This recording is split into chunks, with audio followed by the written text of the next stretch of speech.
Hey, you guys. Long time no see.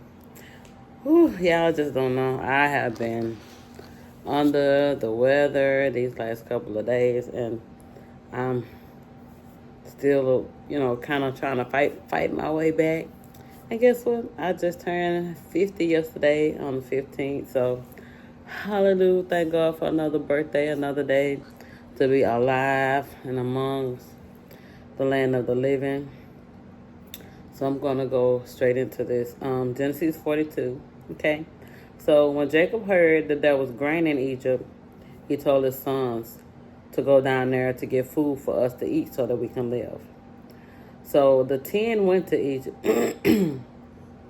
Benjamin, the youngest, stayed with Jacob. So Benjamin made 11, and we know Joseph made 12.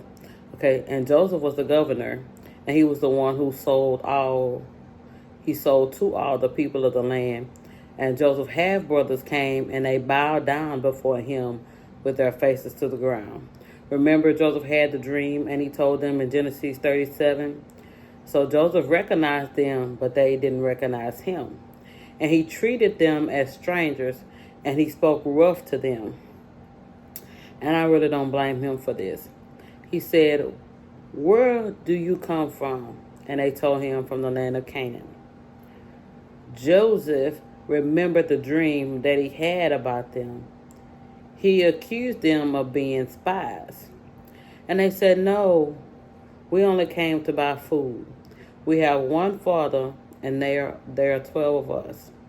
The youngest is at home with our father, and the other one is no more." He accused them again of being spies.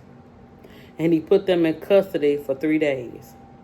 And on the third day, he told them, "One of you go and bring your younger brother back, if you are men of your word."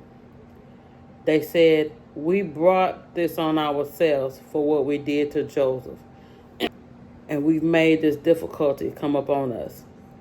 And Reuben was like, "I told you, but no, you didn't want to listen." And they didn't know that Joseph understood them, for he talked to them through an interpreter. And he turned away and he cried.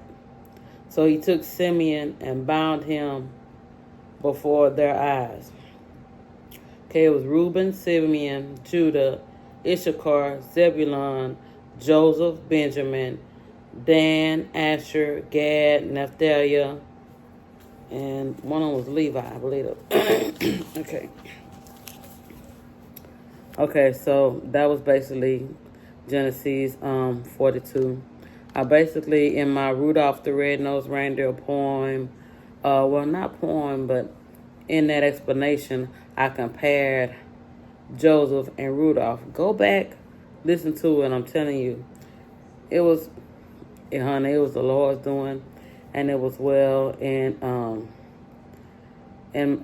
eyes. Okay, so basically, a quick assumption. Chapter 43 to 45 talks about the reunion. It's the story continuing as Joseph's brothers return to Egypt, facing not only the man who controls their fate, but also their own guilt and past actions. Because remember, at first they didn't realize that it was Joseph. The emotional crescendo reaches its peak when Joseph reveals his identity to them, teaching us profound lessons about forgiveness and the strength of familiar bonds. Because we know that Joseph should have been like, I don't know, he in the flesh you would think that he would be very, very, very ticked off at them. But one thing about God, when you are walking in God's love, it's like it's so easy for you to forgive. When you are a reflection of Him, it's so easy for you to forgive. It's so easy for you to look, because you know that you was raised up with them, but you also know what they did. The evilness they planned for you and what they did and they sold. But I mean, if Joseph really looked back, he may have had some bad points, but Joseph, God, the favor of God was really upon Joseph. When he was in the pit, it was on him. When he was in the palace, it was on him. When he was in the prison, God let favor be upon him wherever he was. And now look, God placed him in a position to be able to bless his dad and, you know what I'm saying, and his brothers. So, I understand him throwing him in the prison for 3 days and all of that there, because you still flesh, you still have that flesh, you still hurt. But still, it teaches us a strong lesson about forgiveness and what true forgiveness really means. Chapters 48, where am I at? 46 to 47 is Jacob's journey to Egypt. And so as Jacob travels to Egypt, we see the fulfillment of God's promise, a testament to faith during uncertain times. The reunification of Jacob with Joseph, because he thought, Joseph was deceased all of this time. After years of believing, like I said, his son had passed on. It's a powerful moment that speaks to the enduring hope and faith within family narratives. And you can just imagine this man, old and in himself and his description, saying he's near death just to see his son, his favorite son. You remember that was his favorite son. He made him a coat of many colors. So you can just imagine the rejoicing of not just Jacob, but also of Joseph seeing his dad and his brother Benjamin. Yes, he was glad to see the other ones, but him and Benjamin had the same mom and the same dad. And that, just that family together, you can just imagine the tears and the joy that was, being experienced in that moment. Okay, chapters 48 to 49, Jacob's blessing. In this chapter, Jacob bestows blessings upon his son, outlining the future of the tribes of Israel. These blessings are not just a father's wishes, but prophetic statements that shape the identity and destiny of the Israelite people, emphasizing the importance of legacy and divine providence. And in chapters 50, as we bring Genesis to a close, is Joseph's legacy and forgiveness. As we conclude, Joseph's actions toward his brothers after their father's death highlight his remarkable moral integrity and foresight. Because, baby, he made sure that his brother was good. He made sure that they ate, that they had a place to live. He went to Pharaoh. I'm telling you, Joseph took care of his family. It's like he was embracing God's forgiveness toward us. No matter what evil we do in our life, God is just to forgive us if we come to him wholeheartedly and ask for repentance.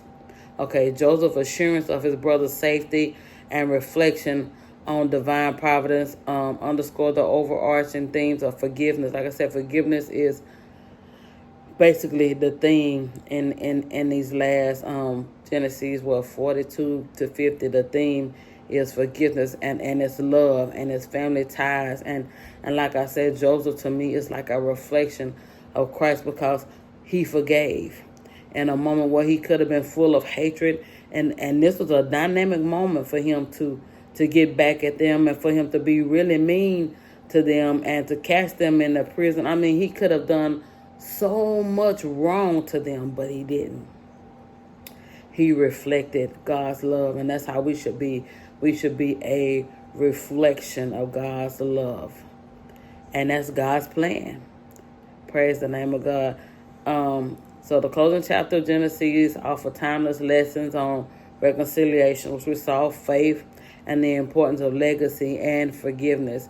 Through the trials and triumphs of Joseph and his family, we learn the power of forgiveness, the strength of faith, and the unbreakable bonds of family.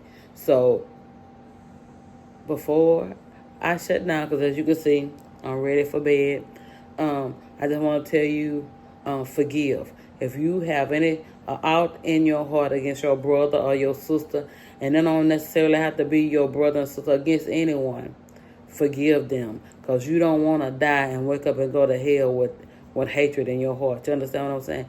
Ask God to teach you how to forgive if you're having a hard time to forgive. And if you have done something wrong to your brother or sister, ask for forgiveness. And the thing is, it's not just for you, it's for them. You understand what I'm saying? So it's things in our life. It's time for us to let stuff go. We have to take up on Joseph and let that stuff go, because it's be a plaque up on your heart, and it makes you be wondering why sometimes you're having high blood pressure and having all these different ailments and pains and things like this. It's because you have allowed hatred to plague your heart to where it's making your blood pressure go up and it's affecting other parts of your life. Honey, forgive.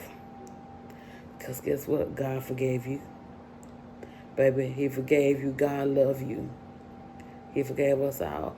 So I'm going to go ahead and tell you you're created to win and walk in forgiveness today. Have a great one.